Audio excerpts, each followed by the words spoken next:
Hello everyone, কি খবর সবার? অনেকদিন পর আপনাদের সামনে একটি ব্লগ নিয়ে হাজির হয়েছি। আমি পেজে একটি ভিডিও দিয়ে আপনাদের গেস করতে বলেছিলাম যে এই জায়গাটা কোথায় বা কি, অ্যান্ড অনেকেই গেস করতে পেরেছেন যে আমি কোথায় ঘুরতে গিয়েছিলাম। ইয়েস, আমরা গিয়েছিলাম 300 ফিট জলসিঁড়ি সেন্ট্রাল পার্কে। আমরা 3 বোন মিলে গিয়েছিলাম পার্কে। তো বাসা থেকে বের হয়ে অটো নিয়ে গিয়েছিলাম কাঞ্চন ব্রিজ পর্যন্ত। এখান থেকে সিএনজি করে ডিরেক্ট আমরা গিয়েছি জলসিঁড়ি সেন্ট্রাল পার্কে। তো নামার পরে এই যে দেখুন, প্রতীক্ষা তার চুল আচরণ নিয়ে ব্যস্ত হয়ে গিয়েছে যে তাকে একটু ভিডিও করব, তাকে সুন্দর লাগতেই হবে। তো যাই হোক, এই তো আমরা যাওয়ার আগেই দেখলাম যে সামনে জলসিঁড়ি সেন্ট্রাল পার্ক দিয়ে একটা সুন্দর লেখা আছে, এখানে আমরা কিছু ফটো সেশন করলাম। তো এরপর আমরা টিকিট কেটে ভিতরে চলে গিয়েছি, আর টিকিট মূল্য 200 টাকা আর ভ্যাট সহ 230 টাকা। তো জনপ্রতি আপনার 230 টাকা করে ঢুকতে হয় এখানে। তো এই তো যাওয়ার পরে এত সুন্দর জায়গা, খুবই ভালো লাগছিল। ভিতরে ঢোকার পরে সাথে সাথে দেখলাম যে এরকম একটা টিলার মতো আছে, যেখানে আপনারা একটু রেস্ট নিতে পারবেন। তো আমরা যাওয়ার পরে এত পরিমাণ গরম ছিল, মানে এত রোদ উঠছিল, তাই আমরা এই টিলার মধ্যে যে একটু রেস্ট নিয়েছি। দেখুন, বসতে বসতে আমার ঘুড়িটাই পড়ে যায়। এইখানে আমরা অনেকক্ষণ বসেছিলাম, কারণ গরম পড়েছিল এত, আমরা এখান থেকে উঠতে চাচ্ছিলাম না। তো অনেক বলার পরে আমরা বলছিলাম এক জায়গায় বসে থাকলে তো আর হবে না।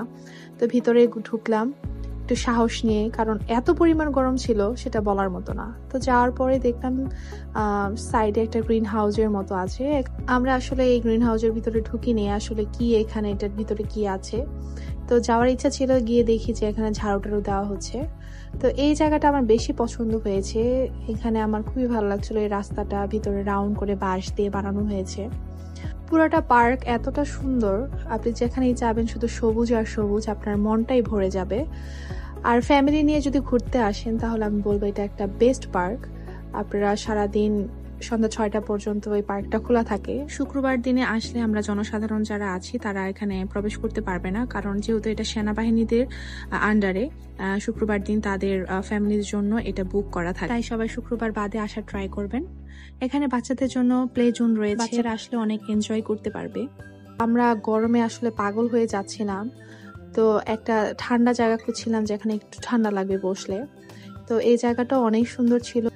পুরাটা জায়গা আপনার এরকম ছাদের মধ্যে বাঁশ দিয়ে তৈরি করা, খুব ঠান্ডা লাগছিল ওই জায়গাটা। তো এরপরে আমরা আবারও বের হয়েছি। রাস্তাগুলো এত নিট অ্যান্ড ক্লিন, অনেক ভালো লাগছিল। কিন্তু যদি একটু রোদ কম থাকতো তাহলে আমাদের আরো বেশি ভালো লাগতো। তো জলসিঁড়ির মেন পয়েন্ট এইটা, এখানে পাথর দিয়ে এরকম বানানো হয়েছে, এখান দিয়ে পানি পড়ে। আসলে জল সিঁড়ি যেটাকে বলা হয়, যে জল সিঁড়ি দিয়ে জল পড়বে। তো আনফর্চুনেটলি ওই দিন পানি পড়েনি। তো এরপর আমরা যে দেখলাম যে এরকম গোলক ধাঁধা, এটার ভিতর দিয়ে ঢুকলে আসলে খুব ইন্টারেস্টিং একটা জায়গা ছিল। তো আমরা উপরে যেয়ে আগে সিচুয়েশনটা দেখলাম যে কিরকম, তারপর সাহস করে আমরা ঢুকছিলাম আর কি ভিতরে। কি কি হারিয়ে যায় নাকি কি, এরকম একটা চিন্তা ভাবনা ছিল। কিন্তু প্রতীক্ষা এত সাহসী, সে আগেই চলে গিয়েছে। তো এই তো আমি আগে সবার আগে ঢুকলাম, আমার পিছনে অনামিকা ছিল। তো ঢুকতে ঢুকতে আসলে রাস্তা হারিয়ে ফেলছিলাম, তো অনেক কষ্ট করে প্রতীক্ষাকে আমরা খুঁজে পেলাম। তো মিডল পয়েন্টে যেয়ে দেখি এরকম একটা লুডুর মতো ঘর বানানো হয়েছে। আর এই তো দেখুন, অনামিকা এখানে একটু খেলছিল সাপ লুডো যেটা বলে। এরপর আবার ঢুকলাম, তো অনামিকাকে আমরা ফাইনালি হারিয়ে ফেলেছি। ও অনেক কষ্ট করে বের হয়। আমরা উপরে যে ডিরেকশন দিচ্ছিলাম যে এদিক দিয়ে বের হও, কারণ ভিতরে এরকম করে পজিশন করা, অনেক জায়গা আপনার বন্ধ করে থাকে। তো যাই হোক, অনামিকা অনেক কষ্টে বের হইলো। এরপরে আমরা একটু ভিডিও করতে লাগলাম। তো এরপর অনেকটুকু সময় পার হয়ে গিয়েছে, আমরা খুব সকাল সকাল আসছিলাম। আমাদের উচিত ছিল, আমরা বুঝতে পারিনি আসলে ওয়েদারটা এত খারাপ হবে, কারণ এত পরিমাণ গরম ছিল বলার মতো না। তো ফাইনালি আমরা একটা রেস্টুরেন্ট পেলাম, আপনারা বুঝবেনই না এটা রেস্টুরেন্ট, আর রেস্টুরেন্টের ভিতরে এত সুন্দর ছিল। তো এই তো দেখুন, আমার রিয়াকশন দেখলে বুঝতে পারবেন। আমি ইয়েস বলতেছিলাম, কারণ ভিতরে এসি ছিল। এত গরমের পরে এসি পাওয়ার পর মনে হচ্ছিল আমরা স্বর্গে ঢুকেছি। তো যাই হোক, এরপর আমরা রেস্টুরেন্টে গেলাম, খাওয়া দাওয়ার প্রিপারেশন নিচ্ছিলাম। এই তো ঢোকার পরে আমরা খাবার অর্ডার দিলাম। তো রেস্টুরেন্টের বাইরের দিকে একটা সুন্দর জায়গা ছিল, আপনারা যদি আউটডোরে বসে খেতে চান তাহলে খেতে পারবেন, কিন্তু এত গরমের মধ্যে আমাদের কোনো প্রকার ইচ্ছা ছিল না এই রোদে বসে বসে আমরা খাবার খাই, এসি থেকে বেরই হতে ইচ্ছা ছিল না। তো এই জায়গাটা অনেক সুন্দর, আপনারা বাইরের পরিবেশ দেখে খাবার খেলে বুঝতে তো পারছেন খুব ভালো লাগতো। পাশে যে বোটগুলো দেখতে পাচ্ছেন, আপনারা যদি চান তাহলে এটা ভাড়া নিয়ে আপনারা ঘুরতে পারবেন। তো এরপর আমাদের খাবার চলে আসে এবং আমরা খাবার খাই, কিন্তু আমরা খাবার নিয়ে খুবই ডিসঅ্যাপয়েন্টেড। প্রাইস অনুযায়ী আমাদের খাবারের টেস্ট ভালো লাগে নাই। তো এরপর আমরা খাওয়া দাওয়া শেষ করে বাইরে গিয়ে কিছুক্ষণ টিকটক করলাম, অনেক ভিডিও বানিয়েছি, অনেক মজা করেছি। তো এরপর আমরা বের হয়ে গিয়েছি, মানে এত গরম লাগছিল, অনেক অস্থির লাগছিল, তাই আমরা চিন্তা ভাবনা করেছি যে আমরা এখন ব্যাক করব বাসায় যাওয়ার জন্য।